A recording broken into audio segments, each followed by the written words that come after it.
All right. What we're looking at today. We looked at part of this draft before. I don't remember exactly when, but I know we have. And to be totally transparent with you guys, I know I'm oftentimes too transparent. Part of the reason I picked this is because we've looked at it before. You're somewhat familiar with it, if even only in some dark, shadowy way, right? Like, I kind of remember this. But also, when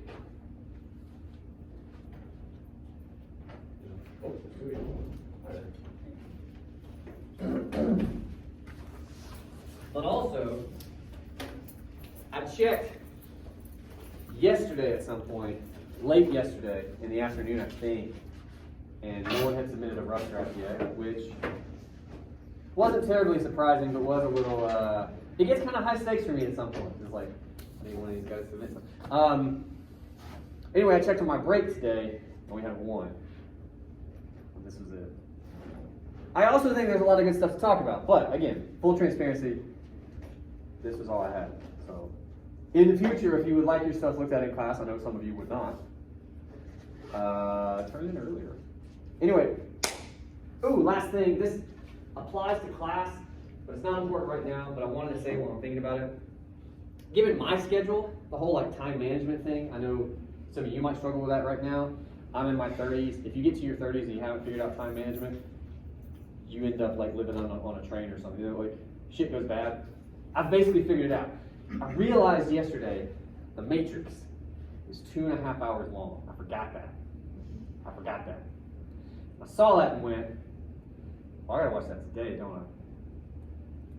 Because you guys have your rough drafts today, final drafts are due next week. There's gonna be nowhere in there for me to watch a movie for 2.5 hours and take notes. So really it's more like 3.5 hours. So I did that yesterday. And I say that to say, I forgot how batshit that movie is. How many of you have never seen The Matrix? I'm just curious. Okay. Wow. All right. Do what? You've never seen it? Okay. Well, still. I want to say one thing before I forget. That is what we're watching for our next paper. You don't have to watch it yet. You do need to figure out how to get a hold of it or watch it or whatever. Okay, have that on your radar. Also, just to prepare you, in case I forget to say this later, the first class we have after you watch it, the first part of class will be, did everyone understand what happened? We'll do that, okay? I want you to do your best, but if you have questions, write them down. If you're not sure about something, write it down, bring it in, we'll talk about it, okay? But especially the first half hour or so is pretty like, what? Several times. Just, you'll see. You'll know. You're like, I bet he was talking about this. Okay, anyway. So, what you have in front of you, I've broken it up into what I hope are helpful landmarks. You have the introduction, and I single-spaced all this just, I think you guys get freaked out sometimes by length. It's the same length of the paper that this person turned in, but single-spaced is less daunting. Anyway, we have an introduction, we have 3 body paragraphs, and we have a conclusion, okay? Here's what I want to do today. We've talked about these in several different ways. I'm of a mind, my wife and I talk about this, the week before a paper is due, you guys have had most of your thoughts, whatever they're going to be. For good and ill, you got what you got right now, okay? And ideally, you've also written a good deal on those thoughts, but again, that's what you got. The last week before a paper is due, all you can really do is triage. Is anyone familiar with this term? Any nursing majors in here? No. Okay. Triage is what you do right after a battle or a disaster. I'm not saying your papers are disasters. What I'm saying is, I know, that part didn't read right, but listen. What triage is this is the situation, we got to deal with that. So like 2 weeks ago, we dove in much more detail into certain things because you guys were generating papers. At this stage, you got what you got. It's too early next week. We just got to work with that. You see what I'm saying? So to put that another way, my goal today is we're going to kind of railroad through this draft a little bit because I want to highlight what I think are the most important aspects for you that I hope you take with you when it comes to your papers. Obviously, if you have questions, you can ask those as we go. But it's going to move kind of quick, okay? Especially because I do want to try to get through the whole thing. There's 5 paragraphs here, so we're going to have to skim a little. And by skim, I don't mean I want you to read, but you'll, anyway. Okay, so let's make a little more sense. All I want you to do, your directive, 2 things. Number 1, we're going to go through this draft paragraph by paragraph, okay? All I really want you focused on, what are the major concerns of this paper? What I mean by that is, what is this student trying to write about? They are very interested, from the jump pretty much, in 1 or 2 very particular things. What are those things? Secondly, just as we go, every paragraph, what are they trying to argue? Are they missing anything? Do we need more in one way or another, right? That's the best I can explain it for the entire draft. You'll see what I mean as we go. All right, so read the introduction. What are they concerned with, right? And then what arguments do they have? Take a minute.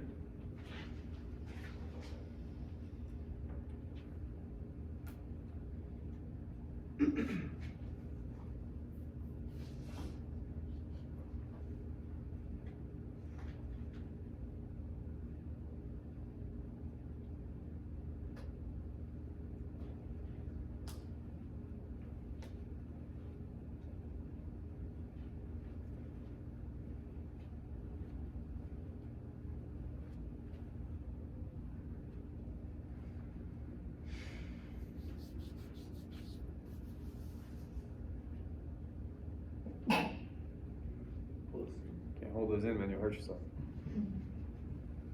That's real. I pulled something right here. Do what? You said right here? I pulled something right here.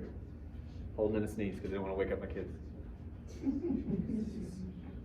It still hurts.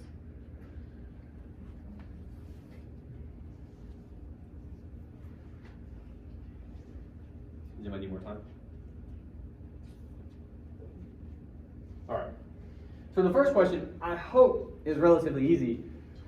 What are they interested in? This is their introduction. If we don't know that from reading the introduction, we got a big problem. But I think we do. What do they want to talk about generally in Die Hard? How John is seemingly like a fish out of water. When he Good. And they say like they identify different ways, but they zero in on one like aspect that maybe undergirds all of those. What is that? He doesn't fit in because of why?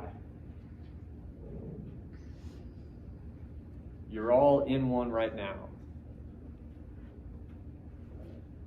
What? Class. Look at you. You solved the riddle. Yeah. It comes back to class, right? There's different ways McClane is made uncomfortable throughout the movie, and there's different ways you can talk about it. One of those is absolutely class. In all the different ways. We talked about the plane, when he meets Argyle, when he gets to the office party, just being in the office building in general, right? He doesn't like, it's very clear, he doesn't like being here. And then the question is, why? What's their arguments to that effect? This is where we could do a little bit of work, but I'm curious what you guys notice. What are we going to talk about in this paper? You know that from the introduction. John's challenges. Yeah, specifically. Just not fitting into high class society. Specifically. We get specific in the introduction. His wife is a part of it. Say what about now? His wife is a part of it. Something to do with his wife? What about it?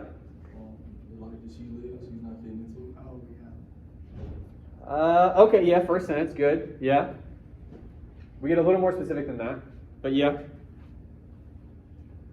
feel like in the first paragraph, we could start there when he says, let me see, in this sentence. I feel like the first 2 or 3 sentences just tell us what we already know in the beginning. We know their relationship on a rocky start, and he's coming to this. Are you reading paragraph 1? Yeah. Read it. We're reading the intro though. Okay. It's all good. But we'll be right there. The introduction. We know we're looking at specific moments from the film. What are they? It's Argyle. Yeah, Argyle. Says the place wrong. Yeah, to Holly. He says Ramona. She corrects Pomona. And then something about his mannerisms and how he dresses. He kind of dresses like a bum. A little bit. I mean, it's kind of... Now here's what's important. And this is a draft, right? I love that we get specific information, right? This is what I call the roadmap. I know I introduced this template to you guys. You introduce the text, which we do. You start talking about your summary, and then you quickly get into the roadmap. What are we going to look at specifically in the paper? However, that's only half of it. The other half of the roadmap is, what are we going to say about this stuff? Right? When you write the introduction, you may not know. But after you write the paper, hopefully you're going to figure out some things. You got to go back and work that in.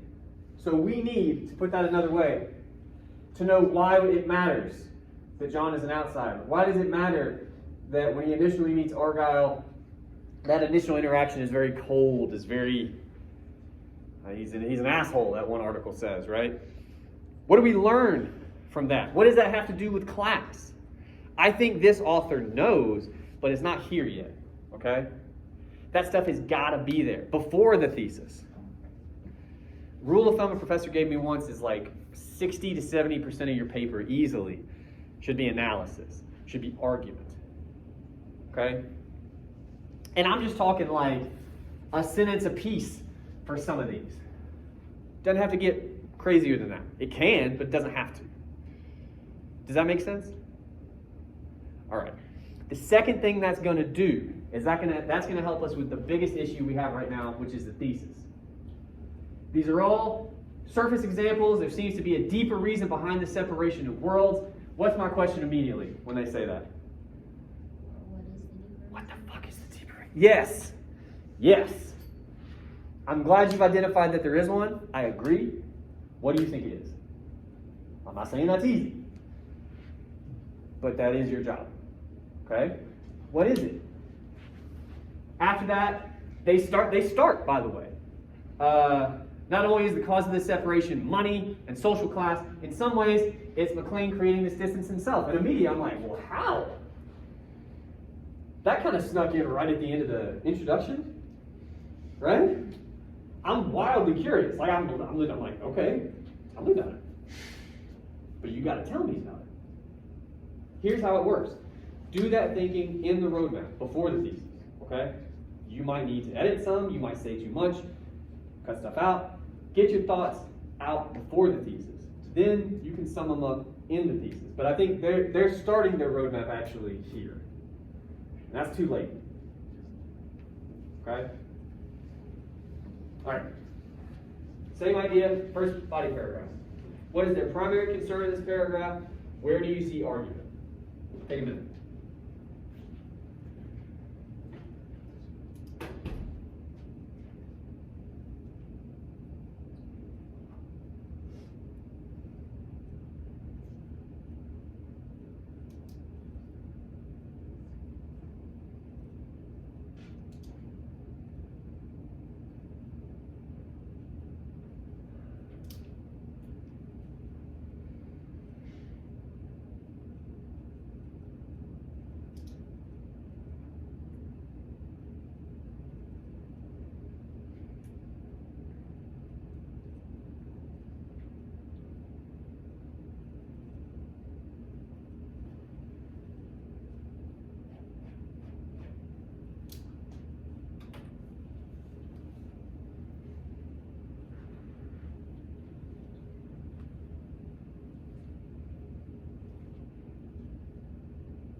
What's their primary focus in this paragraph? Marriage. The issues between Holly and McLean. Something's going on there. We're going to talk about it. Okay. Second question, and Antoine kind of got at this already, which is fine. Where's our argument? I think we take a minute to get there, right? The first half of this paragraph, just about, really, is a lot of like scene setting. They sort of start to make arguments, but I mean, it's stuff like he's in California to get on better terms with his wife.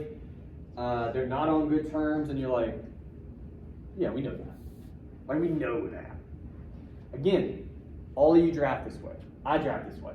You don't know what you want to say. Sometimes you got to write your way into it. The first half of this paragraph is this student figuring out, I know I want to talk about this, but I don't know how. And they're thinking on the page, okay? But eventually, they start to get to something interesting. I'm wondering if you can help me pinpoint it. They get some traction at some point. They go beyond summary. They go beyond like stuff that you know as soon as you watch the movie, right? When they start talking about one thing in particular. When he said the argument become hostile, it was the difference. Say what now? When he talks about how the argument become more hostile due to the differences in opinion. I'm looking for hostile. I don't see that. Just they use the word hostile. Basically, It's like more their than- argument becomes more hostile. Oh. In the sense that Well, again, we know the argument is hostile, right? Like that's not much of an argument. I was saying the sense that the main thing. Oh. Yeah. Oh wait, I should probably scroll for you guys if some of you are using this screen. Right here, Yeah. the difference in opinion and non-agreement. Okay. Well, I'll put this another way. This is absolutely in the ballpark of where it starts. Yeah, I was saying in the sense that many things were said about how they view their marriage. I put it earlier. Oh, you said it earlier? We point at something specific. Everything before this moment, we're talking about the scene. We're kind of just figuring stuff out. We point at one very specific thing in the movie. The maiden name. As soon as we do that, you notice, then stuff gets a lot easier, okay? But again, I told you guys about the shot clock, maybe the last class. If you're starting here, this is really your evidence. That shot clock's running out, right? We all work that, we're all like, that's a paragraph, I'm done. You ran out of time. So the trick would be, as you kind of recommended, I'm not saying you got to cut the whole first half. You got to cut a lot of it. That's what you would have to do. That's just part of it. But the good news is, you needed to write that to figure out what you really wanted to talk about. She changes her maiden name back. They have a disagreement about that. Immediately my question is, well, why? What bothers McLean so much about it? He's the focus of our paper, right? We haven't necessarily talked about that here. Has something to do with his view of marriage. Holly wants to be more independent, they say at the end. John won't accept that. What does her maiden name have to do with that? What does her maiden name have to do with that? It bothers McLean. Why? What argument could you make about it? It's not his name.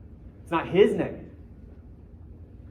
Well, what's that got to do with Holly being more independent? Or they eventually end up on non-traditional marriage?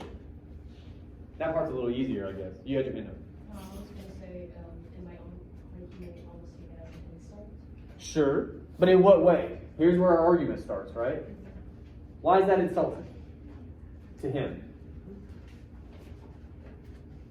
In what way has he been slighted? Yeah. I was gonna say, No, you go and then. I was gonna say, if she's using her own last name, or she's like in this higher class kind of thing, and she's very independent in this front, you could also be like, well, not only are you not using my last name, but you're establishing yourself as completely different from me on different levels like that. So that could be causing a lot of tension as well. So if I understand you correctly, you're saying not only is she independent, which again, we get that, but you take it a step further and say because she's independent in the world that she's now in, he could construe that as, oh, you think you're a part of this other world now that's like better than me. Maybe. More on that in a second, but that's interesting. What'd you have, I man? feel like it's the same thing, but instead I guess she has more power over him. Yeah, well, so those can kind of be attached to each other, right? One thing we kind of get at, I think, in the introduction, McLean's discomfort seems to come back to, weirdly, a position of weakness. To hear them tell it, lower class than a lot of like the things he's interacting with. Class, among other things, is attached to money and power. And if you're in a lower spot, well, then that means the people that are in the higher spots like have more power than you. And if Holly, as like a symbol of her ascension to those ranks, or maybe even she argues it's her ticket in, right? She says, Japanese company, they don't want to marry. Like she starts to tell him, no dog, this is my ticket into this world. Well then now, yeah, it's not just the fact that she's more independent and it's not a non-traditional marriage, and not even that he's not in a position of power, which we could argue bothers him, because he wants that 1950 setup. We could argue that. It's way beyond that. Gennaro is for him the same thing as that office building. They're not equal, is what he's worried about. She's in power. Now, whether or not that's true is maybe for another paragraph. But we're talking about him being uncomfortable here. He's worried she's going to wear the pants now. He starts to argue. Notice how quick you guys were with that, too. We got a very specific thing from the movie. We dug into it for a minute. You're just filling up that paragraph now with all the space that we cut. Okay. Same deal.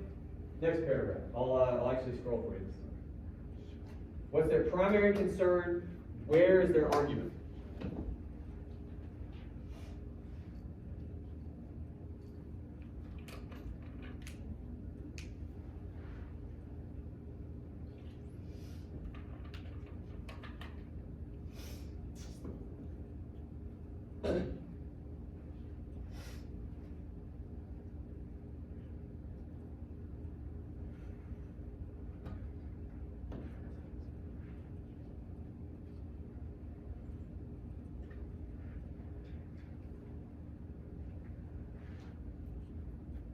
All right. First question is easier than the second one. What's our primary focus here? Last paragraph was marriage and apparently power, as it turns out. What about this one?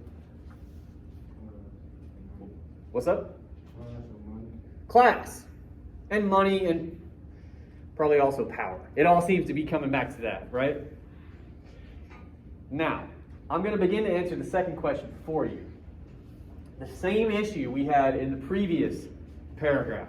We're kind of writing our way into what we want to talk about. We're not sure what we want to talk about yet, so we get a lot of summary. I think that's actually a little bit worse in this paragraph. We have more summary here, way more than we need. The other thing you got to watch for is not just summary, it's banal claims. I think that's what D'Antoine was getting at a second ago, which is stuff we already know. You already know what happens in the movie. That's summary.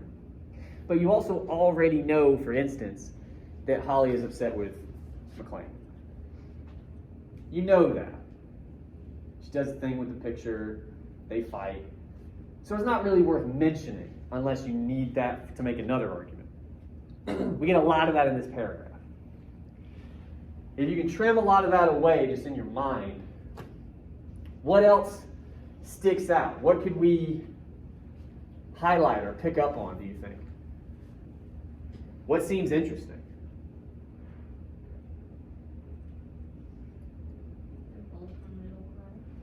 Do what? They're both from middle class. The fact that he initially thinks Argyle's one thing and he realizes he's another, that they're on the same level. Yeah? What do we say about that? We say an interesting thing about that, actually.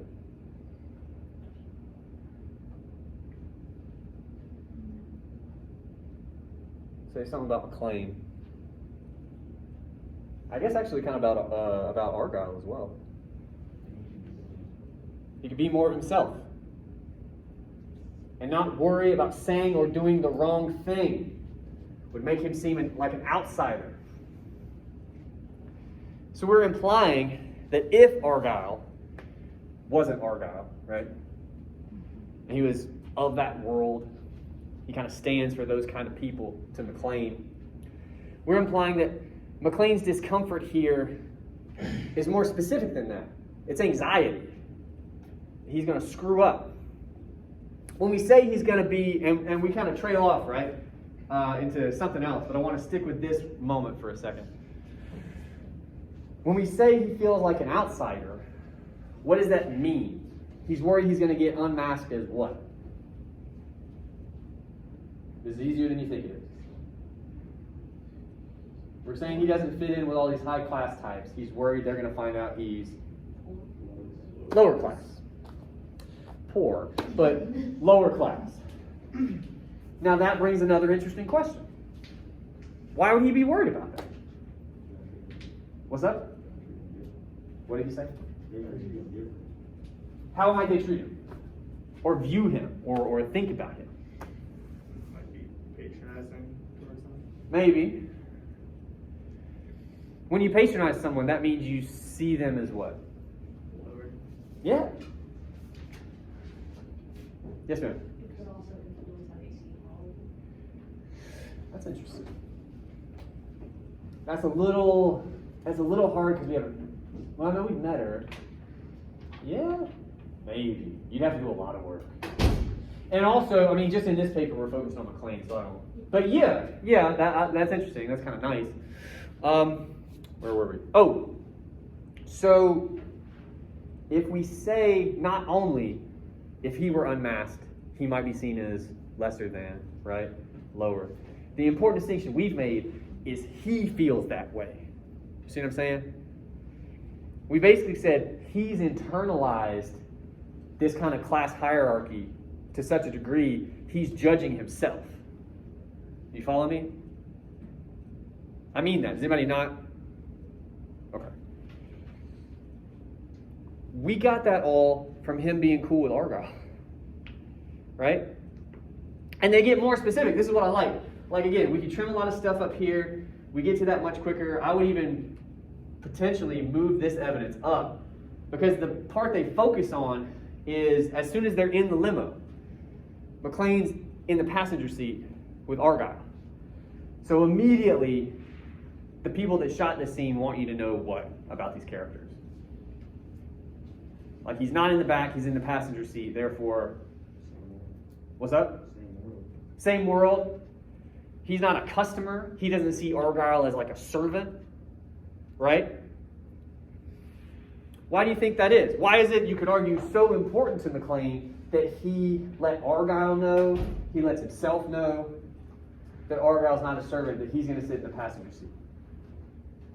Why does he do that? What could you start to argue for a guy like McLean being a servant means? Part of that world. Huh? It keeps them from being a part of that world by sending. True. Okay. Maybe, like, a part of that world that's still lower than the rest of them because he's a servant. Well, I may have gone a bridge too far with you guys because I don't want to spin off into my own thoughts. I want to stick to the paper. This might be too tricky for you guys. But I wonder what a guy like McLean might think about a guy who's meant to serve you. It seems like he's uncomfortable with that. And again, my question would be why? But we don't have to go that far. We can simply stick to he's in the passenger seat, they're equal, right? They're in equal parts of the car. Argyle talks about being a cabbie, which again is much lower tier than a limo. A limo is just a really fancy cab. And McLean seems to like this, according to the logic we've set up, because here he's not an outsider. He's not lesser than. So whatever judgment he was going to apply to himself that we've started to argue maybe he's anxious about, that doesn't apply here with Argyle. And he opens up a little bit. Not a lot. He's not an open book kind of guy. But he opens up a little bit to Argyle. That's important too. That tells you a lot. All right. Next paragraph. I want to make sure we get to the conclusion. So we got same deal. This is the last body paragraph. What is our primary focus? And where do you see argument?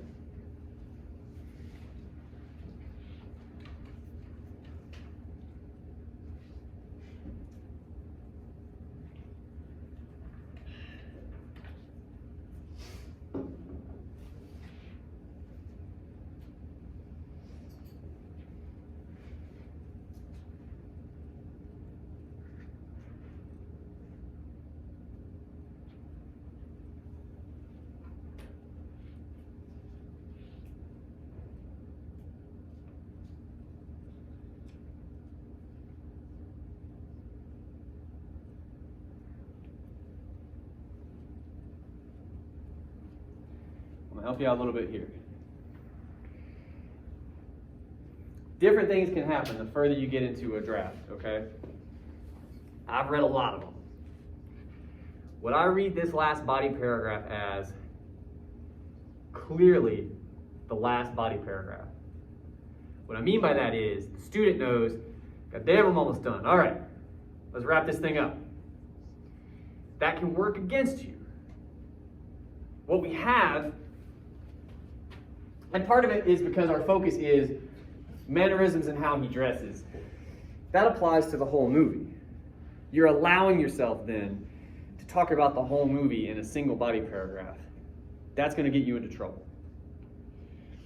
So what we end up doing, we start to make some points, but we go everywhere, right? He's talking about the technology when he says cute toy, you know, that thing. That's an interesting moment. But we leave that behind super quick. We immediately go to the discomfort he feels when he walks into the party, right? Then we go from there to the way he dresses. Then we go to how he kind of mocks, like he mockingly maybe looks around at the party. Like we just keep going to moment to moment to moment. We never have time to settle and talk about any of it. This will happen a lot at the end of a paper, the end of a draft. This is you see in the finish line, you're just like, I'm going. I don't care if I run into something. It happens. Again, though, the good news is we've generated opportunities, right? We could talk about the cute toy, or we could talk about how he dresses, or we could talk about, I guess, his demeanor when he gets to the party. Any one of those will be a great place to start. But at the very least, to start a pair, you'd have to pick one. I'm not saying maybe another one couldn't creep in potentially, but you got to pick one. You got to ride with it, okay? The other point I will make to you, despite all that, and I mean this, setting yourself up like that makes it very hard, if not nearly impossible, to arrive at an argument, okay? Because it's almost like a kaleidoscope of plot points. There's so much going on. How does your brain focus on any of them? We end up saying a pretty interesting thing right at the end. Not only does the company and this party represent money and class and power and all that stuff, it's also a reminder of how his wife Holly left and the independence she left him for. I think we can get more specific there because we got like the world she left him for, the opportunity she left him for, power maybe she left him for, however you would phrase it. But it seems like at the end of this paragraph, they've taken all the possible things they could talk about, which really just seems to be capital C company, right? They just really want to talk about that whole entity. And at the very end, they're like, oh yeah, this is why. This last sentence. They're trying to argue, they've not done it, but apparently they're trying to argue that somehow the issues he has with Holly isn't just with Holly. The issues with her ideas of marriage versus his gets wrapped up in this idea of class, in this idea of power. He can't handle any of it. Now, what's interesting to me about that is you guys actually started that conversation when we talked about the first body paragraph. And apparently, they also wanted to have that conversation. They just didn't realize it until the very last sentence of the body of their paper. The trick would be, now, apparently, you got to figure out what you're going to look at, and you're going to write this entire last paragraph over with this in mind. Just for a minute. I just want to entertain it for a minute. I don't know how this will go. Can you guys think of how we might make that case?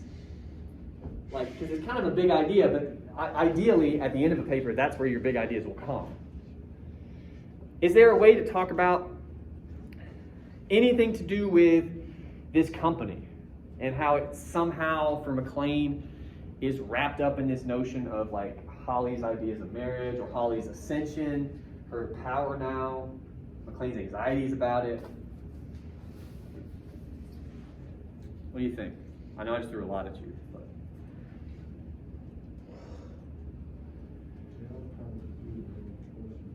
I said a lot.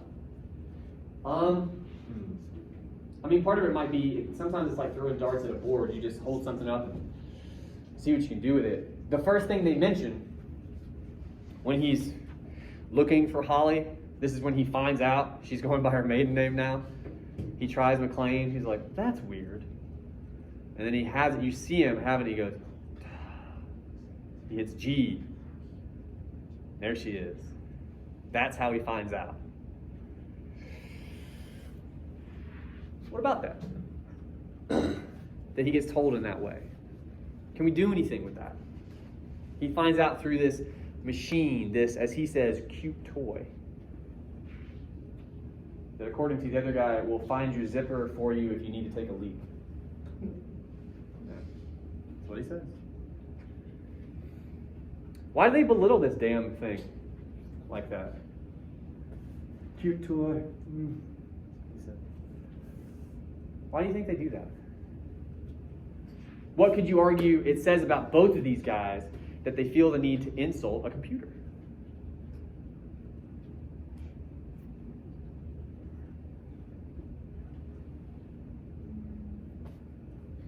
Go for it. I was gonna say they probably feel like headstrong about their own rights, like, yeah, I know, like, these people think that they're so hot, but, you know, we know what's going on, yeah, whatever. Well, what's that got to do with the computer, though? Like, I mean, what does the computer do? Its only function in this scene is what? Well, that a little less simplistic. Yes, it works for them. But what is its job? It does one thing. Basically secretary. But I wouldn't even take it that far. It does a secretarial task for sure, but it's just one. What does it do? It finds people. That's it. That's all it does. I would think kind of handy to have. It's a big building. Could be nice. What's their problem with that? Cute toy. And then the thing about the zipper. Why? They obviously have a problem with this computer looking people up, finding them for you.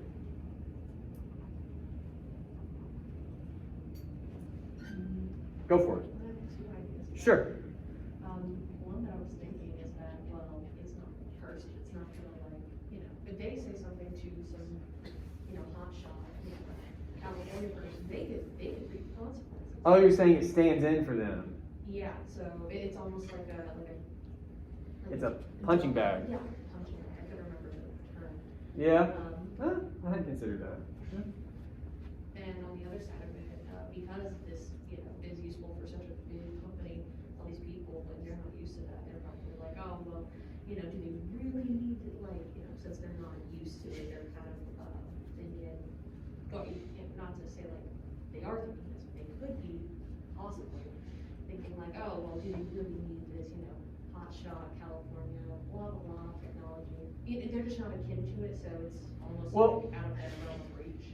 No, when you keep saying they're not used to it, like you're getting back to this idea of discomfort, right? Yeah. That's McLean's whole deal. Every time we come back to he's uncomfortable, he's not used to something. But then we're pushing on that, and it's like, well, he's not used to Holly's idea of marriage. Well, like, what's that about? He's not used to riding around in a limo. Then he finds out it's okay. What's that about? Like, yeah. So here, that could be one way to tie in with the rest of the paper, which is they're uncomfortable with the idea of a machine being able to look people up. In 1988, at least, that was something you just kind of did. Where's Holly? I don't know. I'll go find her. You know. And it is both things that you say. It is a marker of the company because it's in the damn lobby, and it even has the logo on it when he hits the. That could be something to highlight. Also, it could be a bit much. So again, especially in 1988. I know this is laughable now, but like that's kind of high technology, something like that.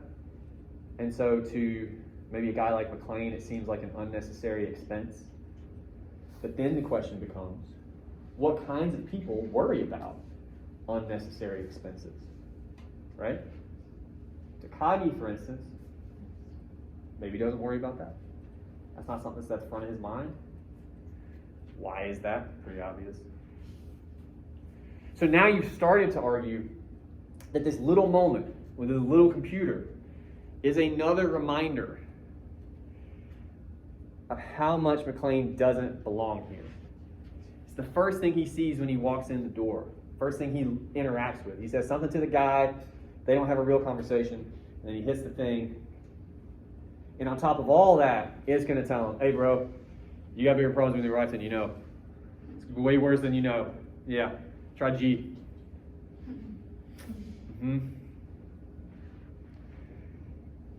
If we were to argue that, especially because that's how he discovers the maiden name change, I think you could absolutely tie these two ideas together. Right? It stands for the company, and that thing that stands for the company is what tells him that she's your wife, but not even in name now. Right? You could do that different ways. You could find a different part of the movie, but you got to find a part of the movie.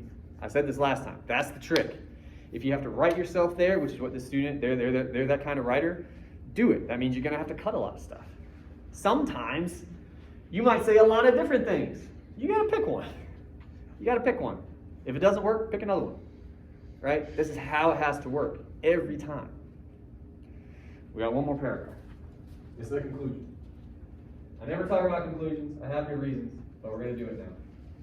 What's their focus? Do they have any arguments?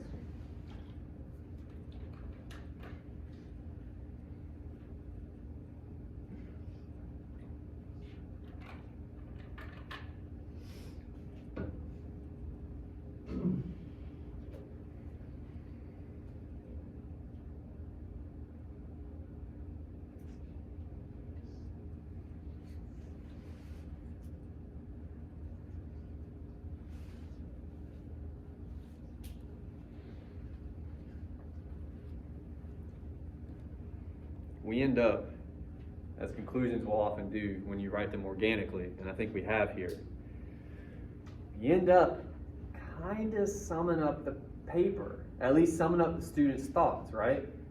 This conclusion, in a lot of ways, is better than the introduction. It tries to answer what that reason is, right? What is it, do you think?